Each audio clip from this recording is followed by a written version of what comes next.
Mas hoje estou aqui para proclamar a augusta palavra do Senhor. Eu gostaria que a igreja ficasse em pé e abrisse a palavra de Deus no Salmo 126. Salmo 126, que tem como título Consolo para os que choram, Cântico de Romagem. Salmo 126.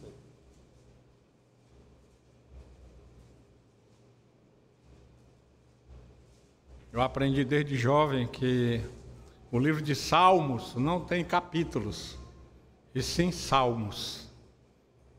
Salmos. Salmo 1, Salmo 2, até o Salmo 150. Então vamos acompanhar com interesse e muita atenção a leitura do texto sagrado. Diz assim a palavra augusta do Senhor. Quando o Senhor restaurou a sorte de Sião, ficamos como quem sonha. Então a nossa boca se encheu de riso e a nossa língua de júbilo. Então entre as nações se dizia, grandes coisas o Senhor tem feito por eles. Com efeito, grandes coisas fez o Senhor por nós, por isso estamos alegres. Restaura, Senhor, a nossa sorte, como as torrentes no Neguebe. Os que com lágrimas semeiam, com júbilo ceifarão. Quem sai andando e chorando enquanto semeia, voltará com júbilo trazendo os seus feixes. Que o Senhor Deus abençoe e aplique poderosa aos nossos corações e mentes a sua augusta palavra. Amém, Senhor. A igreja pode sentar. Calvino, um dos nossos grandes reformadores, ele comentou quase todos os livros da palavra de Deus, exceto a Epístola de Tiago. Mas o restante, todos ele comentou. E ele, em certo comentário, disse que os salmos são o espelho da nossa alma. Os salmos são o espelho da nossa alma. Se nós queremos conhecer profundamente a natureza do ser humano, o redimido ou o pecador redimido ou aqueles que continuam em pecado, precisamos ler o livro dos Salmos. Mas também o livro dos Salmos nos apresenta o Deus poderoso. Se queremos conhecer a natureza do nosso Deus, precisamos também nos debruçar sobre o livro dos Salmos.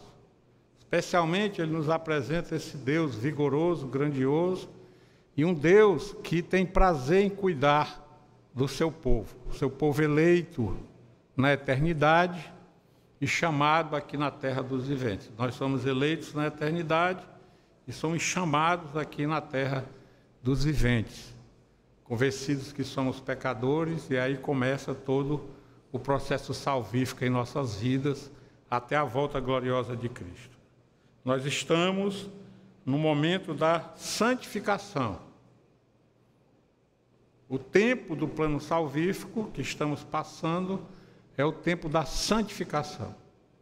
O que nós devemos nos interessar muito nesse tempo é a santificação. E a santificação nós sabemos que ela está ligada com a obediência. Não há santificação sem obediência. A obediência precede a santificação.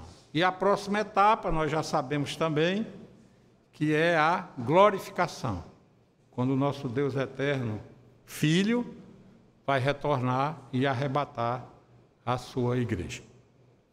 Então, esse salmos que nós acabamos de ler, esse salmo que nós acabamos de ler, o Salmo 126, é um salmo que mostra para nós exatamente isso.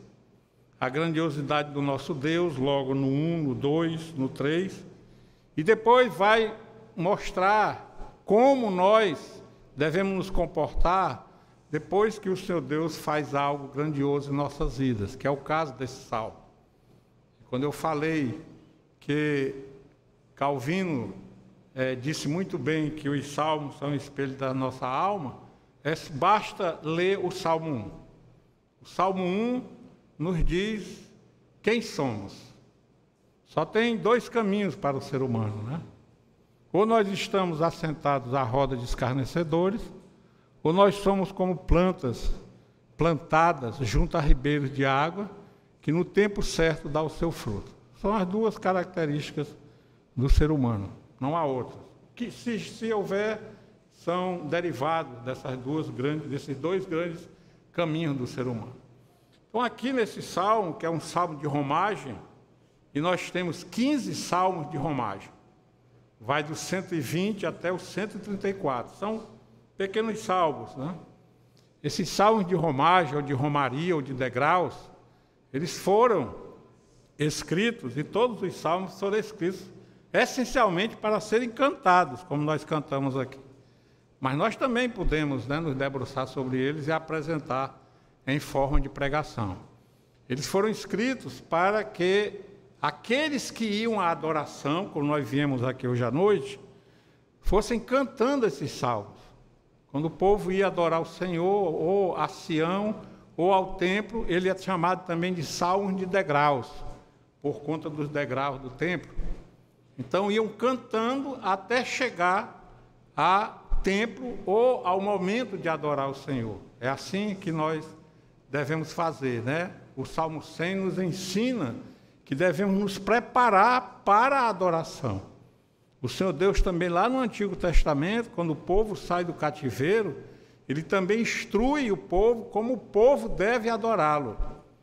E há todo um ritual grandioso ali que nós devemos trazer para os tempos de hoje também. Não devemos nos levantar no domingo aleatoriamente, hoje eu vou adorar o Senhor. Não. Devemos, nos sábados, já estar nos preparando para a adoração ao Senhor. E aí o domingo realmente fica um domingo diferenciado. Ou qualquer outro dia. A gente falou domingo porque o domingo é o dia especial. Mas qualquer outro dia que a gente vá adorar o Senhor, nós precisamos nos preparar com antecedência. E a adoração, ela não reside só no templo.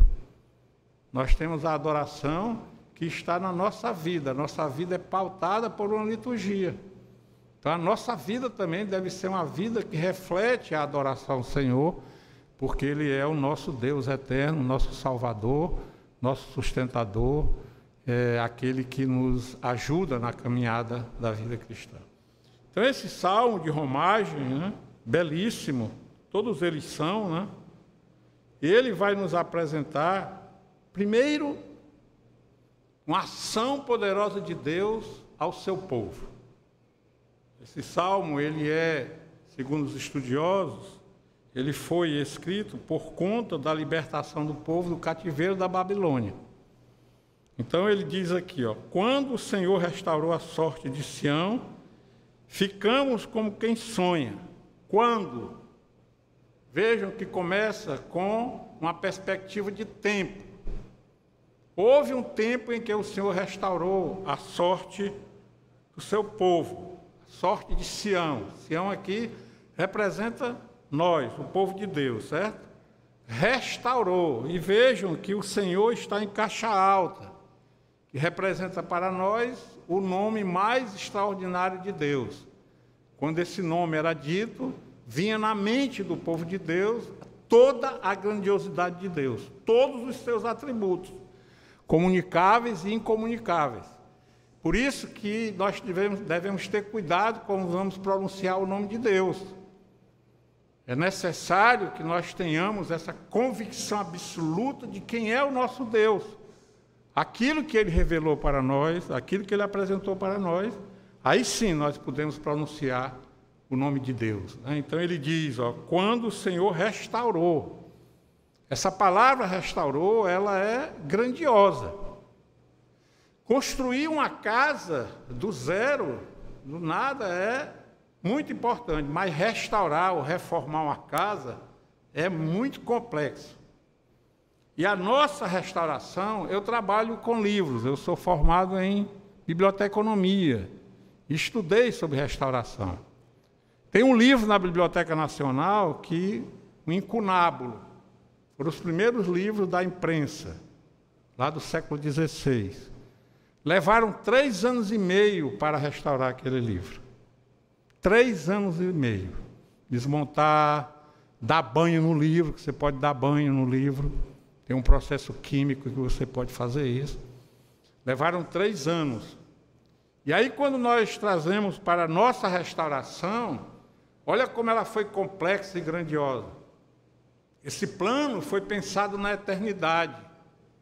E muito tempo depois, ele acontece na terra dos viventes, na cruz do Calvário. O plano da restauração. E foi tão grandioso que não veio um profeta, nem um ser estranho, nem um alienígena. Foi o próprio Deus que encarnou e foi até a cruz para nos restaurar essencialmente. Para nos tirar do poço de perdição e nos purificar de todo o pecado. Então, quando ele fala essa grandiosidade que Deus fez aqui com o povo, aqui ele está falando do cativeiro da Babilônia. Nós tivemos dois, né? O primeiro que durou 430 anos, lá no Egito, e o segundo da Babilônia. Nós sabemos que 700 anos antes da chegada do Senhor Jesus Cristo na terra dos viventes, o povo de Deus, o reino do norte, foi cativo pelos assírios. E 600 anos depois, 100 anos depois, ou 600 anos antes de Cristo, o povo do reino do sul. O povo do reino do sul esse cativeiro foi muito explicado na palavra de Deus, especialmente por Jeremias. Nós sabemos que Jeremias, ele anunciou, ele viu o povo indo, e ele passou cerca de 6 meses ainda nesse cativeiro. Esse cativeiro, nós sabemos que Jeremias, o profeta, ele pediu a Deus que Deus não levasse o povo para o cativeiro. Mas Deus, que não é um Deus reativo, ele disse o tempo desse cativeiro. Ele disse que esse cativeiro duraria 70 anos. E realmente, 70 anos depois, ele tira o povo do cativeiro. Por isso que o povo está aqui alegre, né? O povo é assim, o Deus já tinha dito que ia fazer. Mas mesmo sabendo que ele ia fazer, o povo fica alegre, nós devemos ficar alegres. E nós sabemos também, por analogia, que o cativeiro do Egito e o cativeiro da Babilônia tem a ver com o nosso cativeiro no pecado. Nós estamos hoje passando um tipo de cativeiro, porque esta não é a nossa pátria. A nossa pátria é a pátria celestial. E nós estamos passando esse tempo. E foi dito da palavra, nós não sabemos quando ele vai voltar, mas sabemos que ele voltará. Voltará de forma gloriosa, e não é pelos meios de comunicação, a internet, o telefone, nada disso que a gente vai ver o Senhor. Eu já ouvi um pastor pregando aí, dizendo que agora vai ser fácil ver o Senhor voltar por conta das comunicações. Não é por conta disso. Ele vai aparecer da mesma forma que ele subiu aos céus, que está tão bem descrito lá no livro de Atos.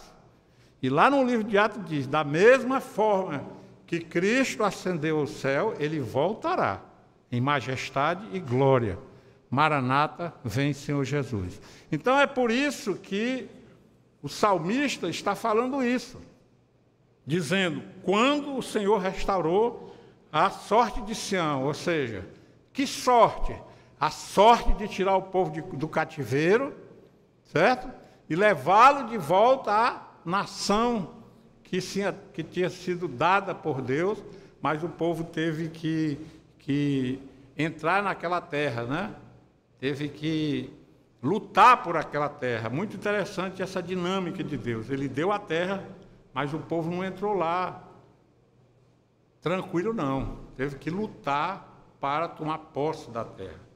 E ele continua, a sorte de Sião. Ficamos como quem sonha. O que é ficar como quem sonha? Os sonhos hoje, até hoje, são estudados, né? Muito profundamente. Até hoje nós sonhamos. Hoje à tarde, antes de vir para cá, eu descansei, que é importante também, antes de vir adorar o Senhor, descansar, porque senão a gente dorme na igreja. E o Senhor não se agrada disso. Dormimos mesmo na igreja. E o pastor tem que levantar a voz para a pessoa acordar. Sonhei. E nós continuamos sonhando. O sonho é aquela mistura de que parece que é real, né? Muitas vezes a gente tem pesadelo e acorda cansado, né? Cansado, até suado, né? mas ao mesmo tempo não é real. Por isso que ele está dizendo aqui, foi algo tão extraordinário, já passaram por isso. Deus faz coisas tão extraordinárias conosco que a gente fica assim, será que foi? Foi mesmo? Aconteceu mesmo? Mas aconteceu mesmo. Então o povo ficou assim, sem saber se aquilo estava realmente acontecendo. Olha só como o povo aqui, o salmista entendeu muito bem o que o povo estava sentindo. Quando o Senhor restaurou a sorte de Sião, ficamos, ele usa o plural. Ele diz que todo o povo deve ficar assim como quem sonha quando algo extraordinário acontece no meio do povo. Não precisa acontecer comigo. Se acontecer com o irmão, com a irmã, ou ele dá o testemunho, nós também devemos ficar dessa forma. Porque é o povo de Deus que está sendo restaurado pelo Senhor. Ficamos como quem sonha. Então a nossa boca se encheu de riso. Ou seja, de alegria. Ele vai dizer mais na frente que é alegria. Por que se encheu? Porque não temos mais alegria em nós, gente. A alegria esteve em nós até antes do pecado original por Adão e Eva. Depois disso, não há alegria no ser humano. É por isso que o texto bíblico diz, e no salmista também, que a alegria vem pela manhã. Se ela vem, é porque ela não está em nós. Entenderam? Se ela vem, o choro pode durar uma noite, mas a alegria vem pela manhã. Se ela vem, é porque ela não está em nós. E é tão interessante que a alegria, ela não é perpétua em nós. Todo dia precisa haver essa renovação. É como as misericórdias do Senhor. Toda manhã são renovadas e a alegria também. Então a alegria que nós temos hoje não é uma alegria que foi produzida em nossa mente. A nossa mente, essencialmente, é uma mente triste. É uma mente fadada ao cansaço, à derrota, a coisas deste mundo. Mas a mente que tem Cristo como seu Salvador é diferente. É por isso que Paulo fala aos Colossenses lá no capítulo 3. Pensai nas coisas lá do alto, onde Cristo vive. A nossa mente hoje não consegue mais pensar coisas extraordinárias. Só em Cristo. Vou dar um exemplo. Os Estados Unidos. Vocês sabem que os Estados Unidos é uma nação que foi constituída no seu início dentro dos princípios da palavra de Deus. E por que que ela é hoje ainda, né, a nação mais extraordinária do mundo? Por que que eles são tão avançados? Por conta dos princípios bíblicos. Outras nações que não têm isso estão afundadas aí. Uma delas é o nosso país. Um país extraordinário por excelência, né? Com a natureza com muitos recursos, mas os seres humanos que estão aqui, certo? Ainda eles sobrevivem por conta da pequena parcela dos eleitos que tem eleitas que tem nesse país. Porque se não fosse, esse país já estava também, já tinha sucumbido. E ele continua resistente por causa desses poucos que estão aí. Então, a nossa boca se encheu de riso. E ele continua, né, ele é repetitivo, ele muda, sabe? Acrescenta mais uma coisa e diz assim, e a nossa língua de júbilo. Sabe? Ele está dizendo que essa alegria é uma alegria indizível. Que as pessoas ficam olhando para nós sem entender o que está acontecendo conosco. Era como Ana orando. E tinha alguma coisa lá tão extraordinária que o sacerdote achou que ela estava bêbada. Então veja, não é só alegria, mas há júbilo. A alegria está, mas o júbilo, ou seja, nós declaramos também. Nós precisamos declarar que nós somos diferentes. Não por causa de nós, mas por causa da ação de Cristo em nossas vidas. Minha mãe aceitou o Senhor Jesus Cristo, né? Aceitou, porque o Senhor Jesus Cristo deu a ordem para ela aceitar, viu? Estou dizendo nesse sentido. Com 17 anos. A fé sempre ativada. E um dia perguntaram para ela: Dona Maria, por que a senhora é assim? Sabe o que ela respondeu? É por causa de Cristo. Só isso. E é por causa de Cristo que nós somos assim. Então, o júbilo é isso, ó. Não adianta nós ganharmos uma grande causa, coisas extraordinárias acontecendo nas nossas vidas, e a gente guardar aqui no bolso para nós. É preciso ter júbilo, é preciso anunciar, é preciso dizer que isso está acontecendo. E ele continua dizendo, ó, nossa língua de júbilo. Então, entre as nações se diziam, prestem atenção, que até os ímpios conseguem ver as coisas extraordinárias que acontecem em nossas vidas. Olha só, grandes coisas, né? E começa aqui, depois dos 2 pontos, claro, com a letra em maiúsculo, grandes coisas o Senhor tem feito por eles.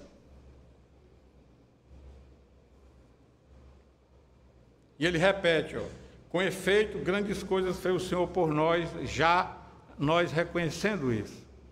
Gente, isso é algo extraordinário demais. Não é só a comunidade cristã, certo? Eu vou dizer para vocês que eu não gosto dessa palavra evangélica. Não gosto. É um cunho aí sabe? Da imprensa e de coisas. Nós não somos evangélicos. Nós somos de Cristo. Então nós somos cristãos. É assim que nós somos chamados. Cristãos. Aqueles que são de Cristo. É claro que Cristo é anunciado nos evangelhos. Porque se você é evangélico, você é dos evangelhos. Nós não somos dos evangelhos.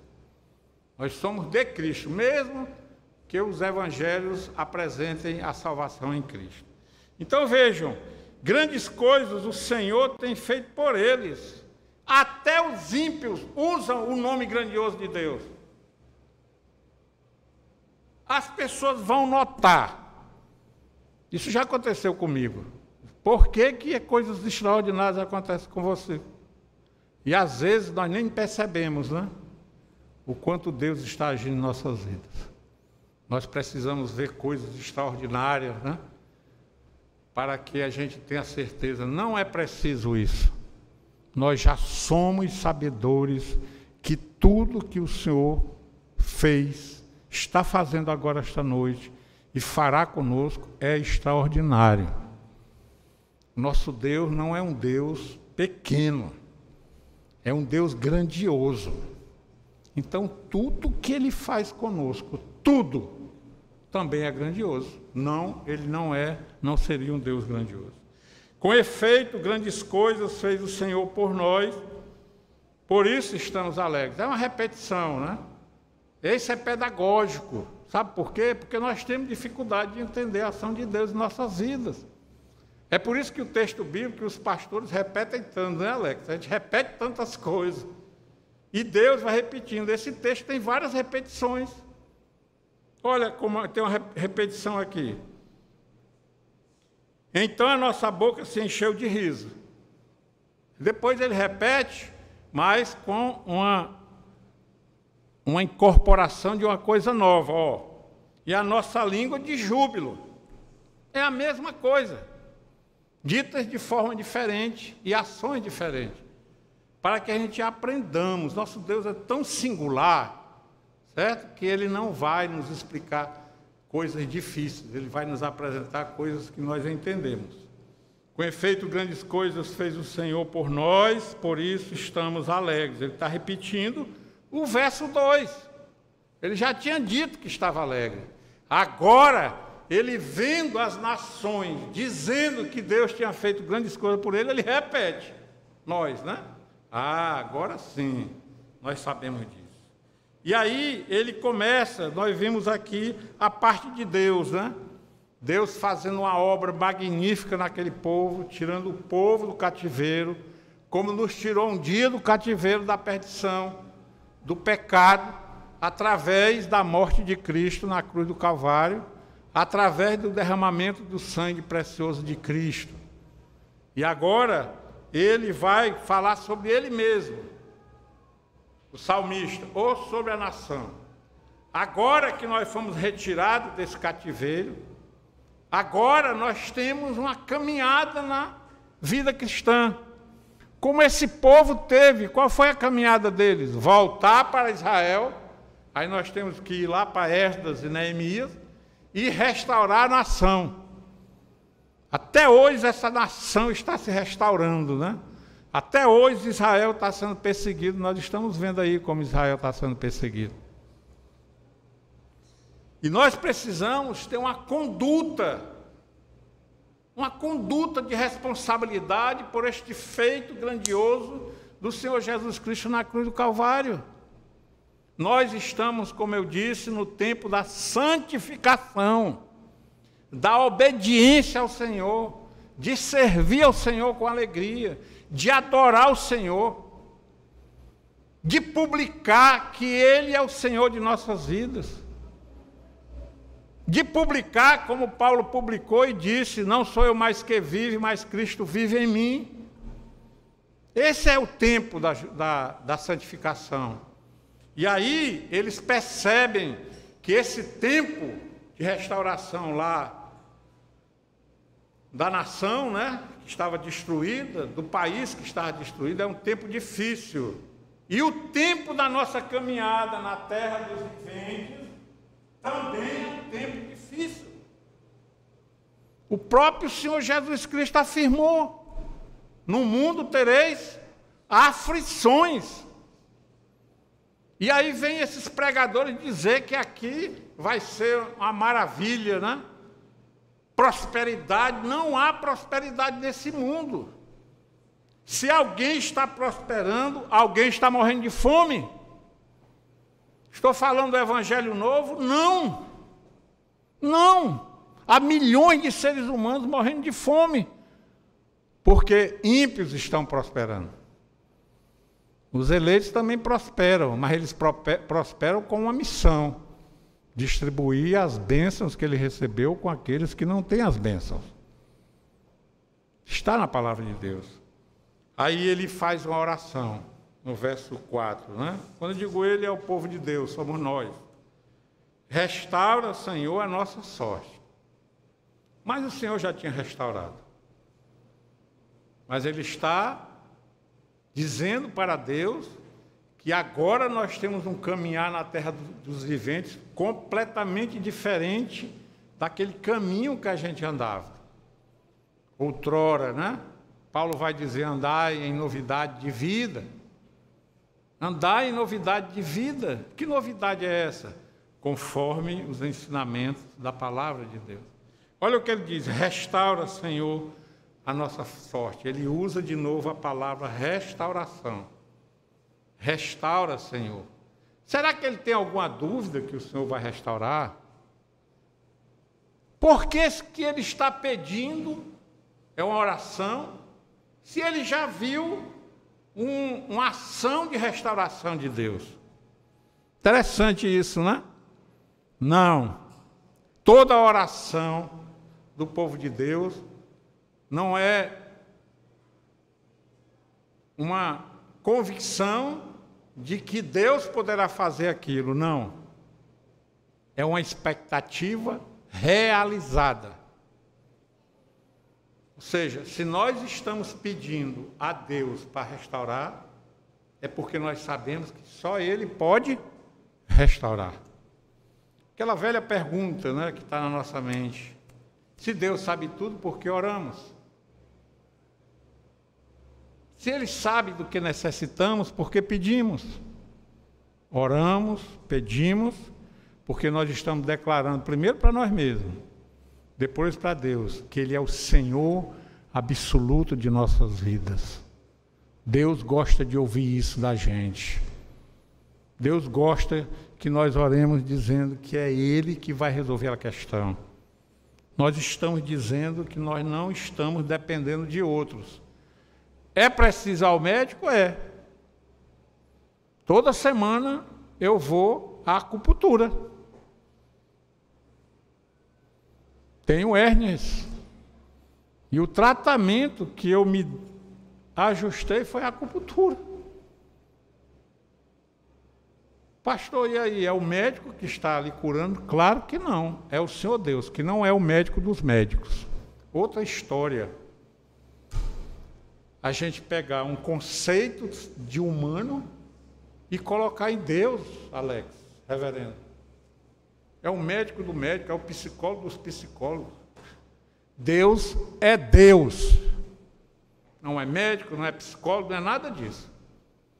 Mas ele age naquelas agulhas. Gente, eu passo 45 minutos com aquelas agulhas enfiadas aqui, e a última vez foram 15 agulhas, tem umas pequenas, grandes. A minha neta perguntou, vovô, não dói não essas agulhas? Não dói. Ele coloca e tira de tal forma nos locais. E o mais interessante, olha o ser humano como é, né? A dor é no joelho, ele não coloca no joelho não, ele coloca por aqui, que vai refletir no joelho. É muito interessante, gente. Deus vai agir? Vai. Quando eu estou ali, eu estou pensando na ação extraordinária de Deus através daquelas agulhas. É a mesma coisa quando alguém vai para a sala de cirurgia. Nós precisamos entrar na sala de cirurgia, tanto a pessoa como nós, né, se for alguém dessa comunidade, com a fé ativada. Porque com a fé ativada, cuida dos médicos, cuida daquela equipe, e o médico vai sair lá dizendo o seguinte: a cirurgia foi bem sucedida. Já ouviram isso? A cirurgia foi bem sucedida. Então, restaura, Senhor, a nossa sorte. É exatamente isso. Não há dúvida na mente do salmista. Não deve ter dúvida em nossas mentes. O Senhor agirá. E olha o que é que ele diz, o que ele quer, ó, como as torrentes no Neguebe. Ele é audacioso, viu? Por que que ele tem essa visão? Exatamente porque ele conhece o seu Deus e sabe que o nosso Deus pode fazer coisas extraordinárias. Ele não é o Deus dos impossíveis, gente. Ele é o Deus das possibilidades. Não existe impossível. Como é que ele vai dizer que não existe impossível para Deus? Deus não pode entrar nessa categoria de impossíveis. Foi Ele que criou tudo. Então Deus é o Deus das possibilidades. Todo o mal que se levanta para nós devemos olhar e dizer que ali há uma possibilidade da ação poderosa do nosso Deus, que irá reverter aquele mal, como José disse para os seus irmãos. O texto extraordinário. O mal que vocês intentaram contra mim, Deus transformou em bem. E é assim que Ele vai fazer. Todo mal, começando pelo pecado, esse mal foi transformado em bem. Restaura como as torrentes do Neguebe. A palavra de Deus, muitas vezes ela já traz a explicação aqui, mas outras a gente tem que pesquisar. O que é Neguebe? Neguebe é um deserto que fica ao sul de Israel. 60% do território de Israel é este deserto. E Neguebe quer dizer, sabe o quê? Árido, seco. E lá tem, durante o ano, chuvas. Chuvas extraordinárias. Que na África, no continente africano e no continente, lá na Índia, chamam de moções. Essas chuvas acontecem durante 2 meses. E durante 10 meses a terra fica seca. Seca. Eu gosto muito de ver documentário de natureza exatamente para fazer essas ligações com a palavra de Deus. Não que a palavra de Deus explique aquilo. A palavra de Deus foi escrita para explicar salvação para nós. Os elefantes saem de um lugar para outro atrás de água. E quando essas chuvas vêm, pode procurar na internet. Chuvas no deserto de Neguebe. Gente, Nós tivemos agora uma torrente de água aqui no Ceará, não foi? Ficou aí tudo inundado. Mas olha, é muito maior do que isso. Essa água vem, quando a chuva cai, ela cai lá em cima e vai descendo, vai enchendo os rios que estão secos. E depois de 2 dias, a flora está extraordinária. Até os sapos, né? Na África tem uns sapos que passam 2 meses debaixo da terra. Uns sapos desse tamanho. É só a chuva cair, eles aparecem. Eu servi no Colégio Militar de Fortaleza. Quem conhece, lá na frente do Colégio Militar tem um campo de futebol. 2 vezes por dia, aquele campo era aguado. Não adiantava nada, o capim continuava seco. Mas no dia que caiu uma chuva durante a noite, de manhã, até onde o goleiro está, que não nasce grama, nascia grama. É isso. O salmista está explicando para nós, ó, como a nossa sorte vai ser restaurada. Aquilo que era seco não vai ser mais seco. Vai nascer as flores mais extraordinárias, mais lindas que você pode imaginar. A alegria, os pássaros, os animais, todos eles reaparecem. Eles ficam desaparecidos, sabe? E quando vem essa chuva, eles reaparecem, porque a água traz vida. E ele está dizendo, olha o conhecimento, por isso que eu digo que quando ele diz aqui restaura, ele não tem dúvidas, porque o pedido em seguida ele vai dizer como ele quer a restauração. Mas não, ele não está mandando em Deus, é porque ele conhece a estratégia de Deus, ele conhece o ser de Deus, ele conhece que Deus gosta de cuidar do seu povo. Por isso que ele fala dessa forma. E aí ele vai dizer por que ele está pedindo isso. A restauração lá não foi fácil. Da nação de Israel. Depois Israel, o povo de Israel foi mandado para fora de Israel, pelo mundo, né? Em 1968 eles voltam. E quem estava lá na ONU, né? Nas Nações Unidas, era um brasileiro. Esqueci o nome dele agora. E ele, quando relatou que Israel tinha que voltar, ele usou vários textos bíblicos dizendo que aquela terra era do povo de Israel. Foi uma tortura. Até aqui para o Ceará eles vieram, né? Aracati, Recife. Aracati ainda tem descendentes de judeus lá. Foram dispersados pelo mundo. Foi difícil a jornada do povo de Deus para restaurar lá Israel. E está sendo difícil a nossa jornada na terra dos viventes até a volta de Cristo. Esse texto vale para aquele tempo e vale para o tempo de hoje. E ele vai dizer aqui como é o tempo de hoje, ó. Ele diz aqui, ó: os que lágrimas semeiam com júbilo ceifarão. Ele já vai usar aqui a analogia de um agrônomo, de alguém que planta. E nós sabemos que a vida de um agricultor não é fácil. Ele planta, mas de repente pode vir uma chuva torrencial dessa e acabar com a plantação dele.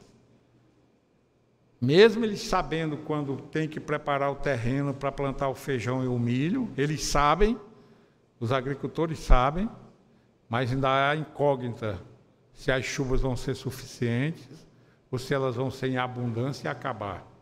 E aí ele faz, né? O salmista fala isso porque ele usa demais a natureza. Ele usa muitas metáforas da natureza para a gente entender o que está acontecendo.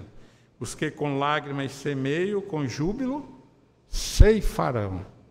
Nossa vida na terra dos viventes vai ser uma vida com lágrimas. E nós sabemos que as lágrimas têm 2 caminhos. Nós temos lágrimas de alegria e nós temos lágrimas de tristeza. Ele está falando das lágrimas de tristeza. Quando meu pai faleceu, eu tinha 12 anos. Não tinha noção da morte muito naquele tempo, né? 12 anos lá para trás, não tinha muito não. Mas eu chorei. Mas também, quando meus filhos nasceram da Clebe, o Jonathan e a Carolina, eu também chorei de alegria. As lágrimas mostram para nós e para quem está olhando que nós estamos chorando, o que as palavras que estão em nossos corações nós não conseguimos pronunciar. Jesus Cristo chorou quando soube que o seu grande amigo tinha morrido. Jesus chorou. Então, nos funerais, a gente vê o povo chorando porque eles não conseguem falar. Até nós, pastores, né, temos dificuldade de falar com as pessoas que perderam seus entes queridos. É melhor ficar ali do lado, acalentando e chorando com os que choram. Então veja o que ele está dizendo. Ó. Os que com lágrimas semeiam, com júbilo ceifarão. As lágrimas também vão durar uma noite. E ele já fala do júbilo, né? Ele já fala de uma alegria maior. Sabe? De uma alegria mais extraordinária. Júbilo é uma alegria mais extraordinária. E aí ele repete no 6, aumentando aquilo que ele tinha falado no 5. Sabe? Para que a gente entenda completamente, ele diz, quem sai andando e chorando é a mesma coisa, os que com lágrimas semeiam, com júbilo ceifarão. E aí ele traz essa metáfora para a nossa caminhada na terra dos viventes. Ó, quem sai andando, o que é andando? É caminhando, é vivendo até a volta de Cristo. E chorando, ou seja, nossa vida vai ser assim, gente. Que nós não estamos na Israel celestial. O que Apocalipse diz? Onde é que não vai ter mais choro e ranger de dentes? É aqui? Onde é? Na Israel celestial. Lá não haverá mais choro, nem ranger de dentes. Ranger de dentes vem da dor, vem do infortúnio. É lá que não terá mais. Mas o Senhor Deus vai fazer uma estrada tão extraordinária para nós, e já fez, né? Vou corrigir. Que nós vamos caminhar de forma altaneira. Quem sai andando e chorando e sofrendo até a volta de Cristo, ou seja, enquanto semeia, enquanto nós estamos plantando a nossa vida de gratidão, a nossa vida de santificação, a nossa vida de obediência na terra dos viventes, a nossa vida de adoração na terra dos viventes, voltaremos com o quê? Com júbilo, e preste atenção final, trazendo os seus feixes, ou seja, a planta foi plantada, cresceu e deu bom fruto. E preste atenção, não é só um feixe. Olha que coisa extraordinária. Feixes. Aqui ele fala do trigo, né? Porque o trigo é cortado e faz os feixes. Me permitam contar uma história para encerrar o sermão. Lá no Iguape, eu nasci no Iguape, e lá nós não tínhamos fogão a gás, era fogão a lenha. E toda semana, eu e minha mãe, eu já estava crescidinho, nós íamos para um lugar em cima do morro do Iguape. Quem conhece o Iguape, quando entra ali tem um morro, né? À direita. Buscar lenha. Porque lá tinha as capoeiras. Ou seja, as pessoas limpavam para fazer o roçado, né? E ali tiravam a madeira. Madeira já estava seca, que é a melhor lenha. O fogo é mais extraordinário e o que você cozinha, cozinha mais rápido. Por isso que tem as bocas grandes e as bocas pequenas no fogo, né? Por causa da lenha. Aí aprenderam, foi ali. E nós trazíamos, a minha mãe um feixe e o outro feixe, né? De lenha. Íamos e voltávamos. Não tenham nenhuma dúvida. Amanhã nós vamos continuar nossa jornada na terra dos viventes, por conta dessa ação do Senhor Deus em nossas vidas, porque Ele restaurou nossas vidas. Pode ter certeza que nós sairemos de nossos lares. Preste atenção que Ele fala da saída e fala do retorno. Ele não fala só do retorno. Ou seja, Ele dá uma ordem para nós. Saiam. Vivam a vida na terra dos viventes. Porque vocês sairão chorando, sofrendo, mas voltarão com os feixes e jubilosos. Que o Senhor Deus abençoe essa amada igreja e que essa igreja continue assim, lembrando que estava no cativeiro, que nós fomos resgatados desse cativeiro, mas ainda nós não estamos na Israel celestial. E aqui seremos dessa forma. E precisamos orar ao Senhor para que Ele restaure a nossa sorte como as torrentes no Negueb. Assim sairemos e não ficaremos no meio do caminho. Voltaremos. E voltaremos com os braços cheios de bênçãos. Amém, Senhor.